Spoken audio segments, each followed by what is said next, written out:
Baik, bismillahirrahmanirrahim. Assalamualaikum warahmatullahi wabarakatuh. Waalaikumsalam warahmatullahi wabarakatuh. Bismillahirrahmanirrahim. Alhamdulillahi wa kafa. Wassalatu wassalamu ala nabiyil habibil mustafa wa ala alihi wa sahbihi ahli sidqi wal wafa. Subhanaka la ilma lana illa ma 'allamtana innaka antal alimul hakim. Wa tub 'alaina ya maulana innaka antat tawwabur rahim. Allahumma shalli wa sallim wa barik 'ala dzatil muhammadiyah wanfa'na bi barakatiha wahdina ila rasyad. Alhamdulillah, pada kesempatan kali ini kita dapat bermuajahah dengan narasumber kita pada kali ini dengan Ustaz siapa, Ustaz? Nasih Budiawan. Dengan Ustaz Nasih Budiawan dari lembaga mana, Ustaz? Dari UMI Tangerang. Dari UMI Tangerang. Jadi pada kesempatan kali ini kita akan ngobrol-ngobrol, bincang-bincang, sharing-sharing tentang tahsin ya, dengan menggunakan metode UMI saja. Jadi kita hari ini akan membahas tentang apa sih yang dimaksud dengan metode UMI dan bagaimana cara penerapannya dan apa saja ya kekurangan ataupun kelebihan daripada dengan menggunakan metode UMI ini. Baik, sebelumnya Ustaz, bagaimana kabarnya Ustaz Nasih? Alhamdulillah baik. Alhamdulillah baik ya, di tengah kesibukan yang ya hiruk pikuk pandemi sini sana sini saja. Jadi masih sempat untuk hadir di sekolah kita di SD Sunan Musyarafah. Kegiatannya selain di UMI Tangerang ada apa aja, Ustaz? Di TPQ paling kalau sore. Kalau sore ngajar di TPQ sini. Baik Ustaz, jadi pada kesempatan ini kita akan bertanya sedikit mengenai tentang UMI Ustaz. Jadi kan di sekolah kita ini kan ingin menggunakan tahsin dengan metode UMI. Ya, karena memang sebelumnya kita belum ada sebuah metode khusus Ustaz. Ya, sebuah terobosan ataupun sebuah metode khusus untuk tahsin ya. Jadi anak-anak hanya memang dengan wali kelas saja gitu untuk Al-Qur'annya. Jadi karena ingin selaras dengan daripada visi dan misi kita itu menjadikan generasi yang Qur'an. Nah, sekarang kita ingin dengan visi yang tersebut maka kita menggandeng lembaga UMI untuk mewujudkan daripada visi dan misi kita itu. Baik, sebelumnya saya ingin bertanya mengenai tentang apa sih yang dimaksud dengan metode UMI dan kenapa namanya harus UMI, Ustaz? Itu. Baik.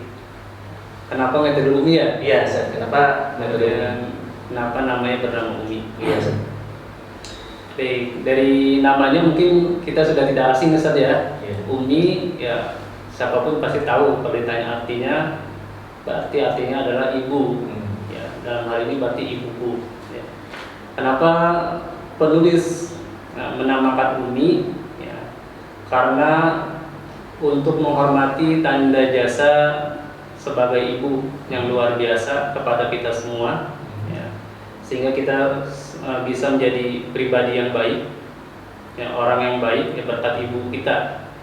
Ya, untuk itu penulis dalam hal ini memberikan bukunya bernama UMI. Nah, tidak hanya dari namanya saja, ya, UMI pun mengadopsi bagaimana cara pengajaran seorang ibu kepada anaknya. Ya, sama halnya nanti ketika belajar UMI, buku UMI, nanti guru-gurunya pun sama, cara mengajarnya sama seperti seorang ibu mengajarkan kepada anaknya. Iya.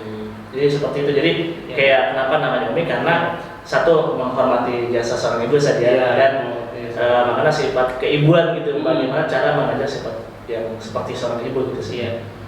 Ya, jadi menggunakan bahasanya pendekatan kasih sayang saja. Iya, pendekatan kasih sayang. Ya. Tidak bosan untuk mengulang, ya. Tidak putus asa ketika mengajarkan, ya, dan lain sebagainya. Jadi itulah kenapa dinamakan di UMI ya. Jadi karena memang untuk menghormati dan juga mengadopsi bagaimana cara mendidik seorang ibu. Baik, Ustaz. Lalu bagaimana sih untuk implementasi dari metode UMI itu sendiri? Maksudnya bagaimana ini prakteknya? Yang kita tahu kan sebenarnya metode itu kan banyak saja. Yang kita kenal itu ada Iqra, ada metode Baghdadi, ada metode Tashili, ada lagi metode Maqdisi dan lain sebagainya. Ini kalau untuk implementasi metode UMI itu sendiri bagaimana sih Ustaz prakteknya? Untuk lembaga ya ataupun pribadi ya. Kalau lembaga kita pastikan semua gurunya kita petakan dulu sampai sejauh mana kemampuan bacaannya, sehingga nanti ketika sudah diterapkan semua gurunya sudah siap ya. Baik dengan cara bacanya maupun cara menyampaikannya. Nah, kegiatan belajar cara bacanya itu di kegiatan tahsin namanya. Tahsin, ya. Jadi sebelum mereka ngajar ada tahsin dulu namanya. Tahsin dulu, dari gurunya kita bekali dengan cara bacanya. Kemudian kalau cara bacanya sudah bisa, ya, kemudian masuk ke program berikutnya yaitu sertifikasi. Di sertifikasi ini guru kita bekali bagaimana cara mengajarkannya. Jadi istilahnya tuh sertifikasi itu istilahnya digodok dulu saja. Ya, kalau kayak sayur mah tuh disayur dulu, dimasak dulu. Oh, dimasak kan di situ berarti. Iya. Program sertifikasi. Ya. Jadi kayak PNS aja gitu sertifikasi. Jadi diklat ya selama 4 hari. Di kegiatan itu ya guru diajarkan bagaimana cara mengajarkan di masing-masing level. Jadi itu implementasinya seperti itu. Maksudnya terus kalau dari itu kan dari gurunya saja. Itu kan dari gurunya kita latih, kita petakan dulu, kita benar-benar kita bekali, digodok dulu bahasanya. Nanti kalau udah jadi tinggal sebarin gitu ilmunya kan. Nah, terus dari anaknya. Sekarang kalau dari anaknya gimana? Baik, kalau komponennya sudah lengkap, gurunya sudah sertifikasi, kemudian kita melakukan implementasi yaitu penerapan. Ya, nanti dibantu oleh pihak UMI. Biasanya yang pertama adalah placement test seluruh siswa ya. Dipastikan seluruh siswa sama kita ukur kemampuan bacaannya, sehingga nanti pengelompokannya berdasarkan kemampuan baca. Jadi dites dulu saja ya, dites terus setelah dites nanti kan ada hasil tuh ya, nanti dikelompokkan berdasarkan hasil tes tersebut. Sehingga dalam satu kelompok kemampuannya sama. Iya betul. Jadi setelah ada tes ada tahap selanjutnya nggak sih? Setelah tes ya penerapan UMI untuk selanjutnya dan sampai seterusnya. Jadi programnya prosesnya seperti itu. Jadi dari gurunya pertama gurunya dibekali dengan tahsin. Ini dari gurunya dari tahsin habis itu sertifikasi. Nah, terus itu udah tuh setelah sertifikasi misalnya mereka udah dapat SIM. Ya, dapat SIM surat izin mengajar. Bukan surat izin mengemudi tapi surat izin mengajar. Setelah mereka dapat surat SIM, nah tinggal anaknya nih, itu kan dari guru. Nah, terus anaknya di placement test, dikelompokkan berdasarkan kemampuan anak. Ya dengan level yang sama. Ya dengan level yang sama walaupun kelasnya berbeda. Ya. Kelasnya harus tetap sama. Kelasnya sama. Ya, tidak boleh lintas kelas. Nggak boleh lintas kelas. Jadi harus kelas 3, kelas 3 semua. Mungkin kalau misalkan kenapa harus sama? Artinya kenapa? Karena kan di kelas 3 atau kelas 5 itu kan pasti ada aja anak-anak yang mungkin belum bisa baca Quran. Karena nanti hubungannya berkaitan dengan target. Target. Karena target yang dibuat nanti kalau lembaga formal itu mengikuti kelas. Begitu kelas. Ya, jadi tidak bisa pengelompokannya lintas kelas. Ya. Jadi harus berdasarkan kelas masing-masing. Kalau kelas 1, ya kelas 1 sama kelas 1 lagi, 1A, B, C, itu digabung ya. Jadi kira-kira bukan karena dia gengsi gitu, wah saya kelas 5 masa gabungan sama kelas 1. Sama, salah satu faktornya itu juga. Gengsi juga. Menghindari salahnya bukan gengsi, bahasa kerennya gitu ketidaknyamanan gitu.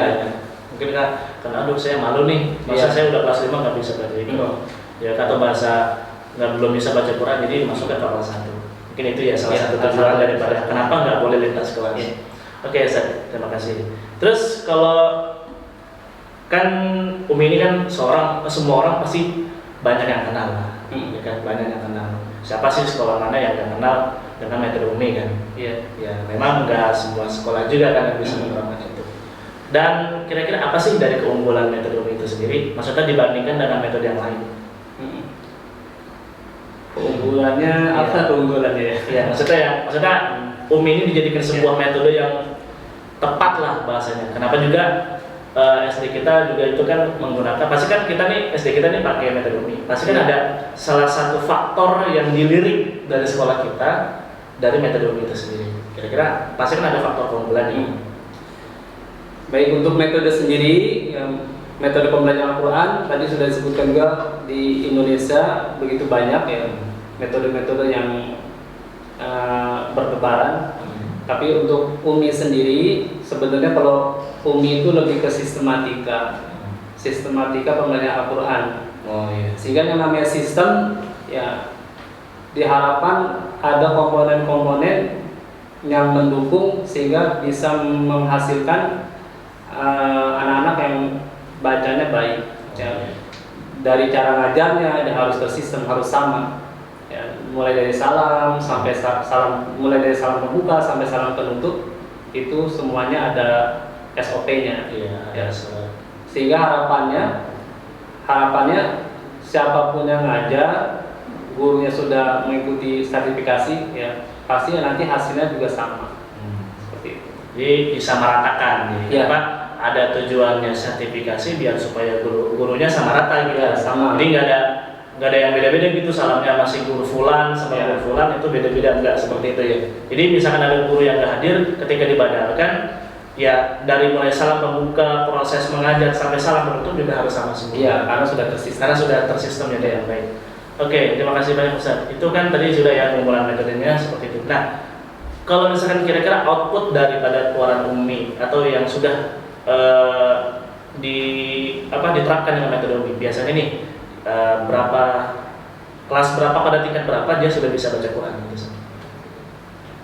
Yang sudah pernah kami alami ya, kalau memang sistemnya berjalan dengan baik, ya, pendukungnya berjalan dengan baik, itu kalau misalkan anak-anak mulai dari kelas 1, biasanya kelas 3 itu mereka sudah wisuda. Oh iya, kelas Ya. 3 udah wisuda gitu. Kelas 3 sudah. Maksudnya wisuda tuh wisuda apa sih? Wisuda Quran. Oh, wisuda Quran. Ya, berarti semua jilidnya sudah terlalui, berarti bacanya sudah baik, ya, hafalannya juga sudah cukup. Ya, nanti sebelum wisuda ada yang namanya ujian munakosah. Oh, munakosah. Ya, Nah, iya. ujian setiap siswa diuji oleh pihak kami, Oh, ya, iya. bukan pihak sekolah, oleh pihak kami. Benar nggak anaknya sudah tuntas? Tuntas. Ya. Kalau misalkan ternyata hasil tesnya nilainya kurang, maka tidak bisa ikut wisuda. Oh iya. Jadi itu sebelum perayaan haflah. Iya. Ya, haflahnya Iya. ya.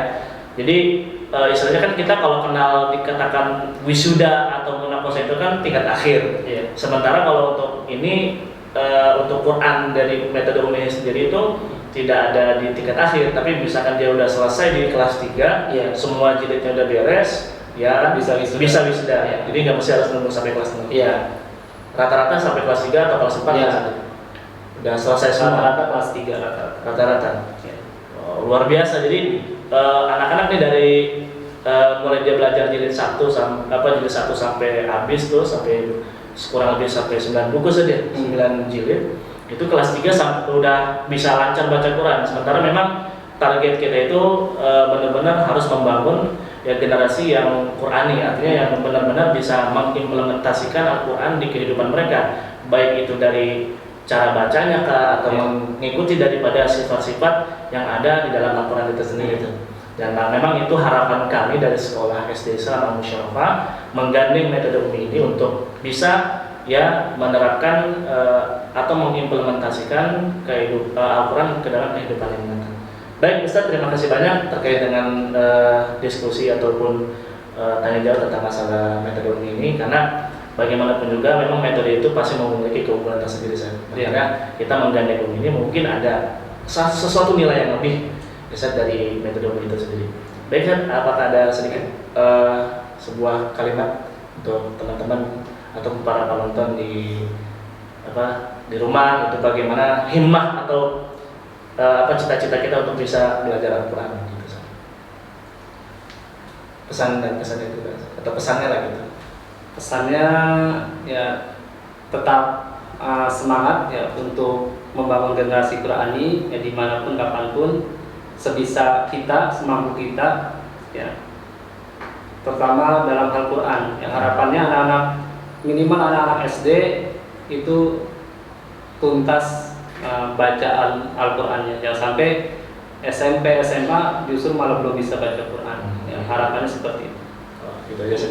Intinya tetap semangat dari gurunya, dari siswanya, apalagi dari orang tua nih San ya. Terlebih dari orang tua yang harus tetap semangat menggiring anaknya untuk tetap semangat belajar Al-Quran supaya nanti agar mereka menjadi tabungan kita di akhirat juga saja, tabungan orang tuanya di akhirat, karena nanti ketika misalnya kita udah nggak ada gitu kan, baca Al-Quran mereka yang akan menemani kita dan sebagai penerang kita di alam kubur nanti. Baik Ustaz, terima kasih banyak Ustaz bincang-bincangnya, terima kasih banyak Ustaz Nasri.